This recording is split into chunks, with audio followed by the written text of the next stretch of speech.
get our decks prepped for summer. And you know what? It's a daunting task, Ralph, for many to consider what touching the wood, and once you begin, there is no going back. Well, this is true, and in that fact, you should always do a little test in an indiscreet area to make sure you're getting the results you want. Don't just commit yourself to the center of the deck until you're ready to go, right? I've made that mistake.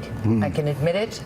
I've made that mistake. I cleaned in the center. Not a good call. So now you're committed. Yeah. Show us the test on whether or not we need to retreat our deck. Yes, right. One of the things, the easiest way to tell is just by putting water on the wood surface. If the water absorbs into the wood, then you need to reprotect it because there's no repellency on the surface itself. So by just pouring a little bit of water on the surface, you'll see that it'll sit up on the surface of the wood. Right, a little bead. Yeah. Where it hits an area where it's not protected, you'll see it just penetrates right into the wood and absorbs right into the wood. So you're seeing that it's actually not any protection against the water. Water and ultraviolet are the two most damaging factors to wood for exterior. And we're looking at damage here. Let's show our viewers what it looks like if we leave that untreated. That's right. Long term, it becomes. This is what it turns into. Now, at this point, this board is pretty rough shape, but you could still get some good life out of it. The lumber is good and solid yet at this point, but it just really doesn't look very attractive anymore. Right. So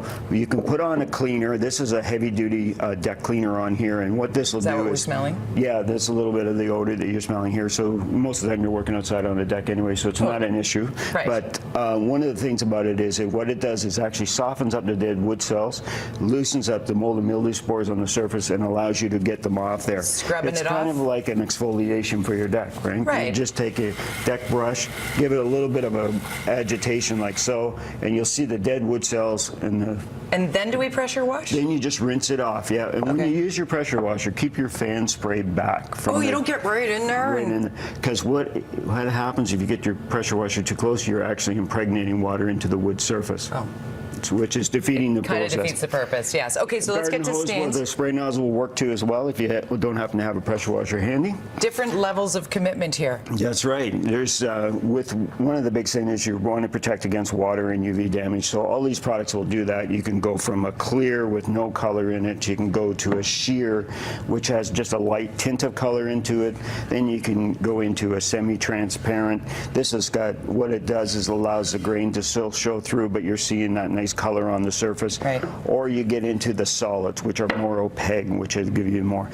Which you start to concern yourself with streaks. If you're a novice like me, I might consider to do this. We have a before and after shot. Let's show the deck before and after first. We also have a retaining wall before and after. Explain what we're seeing here as we share these shots. Here's that looks like my old deck. This is a deck that really was about 14, 15 years old, and it's really gone into that state where it's that black gray looking on the surface, and it's kind of gone through a neglect stage now because it's not attractive. Nobody wants to go there.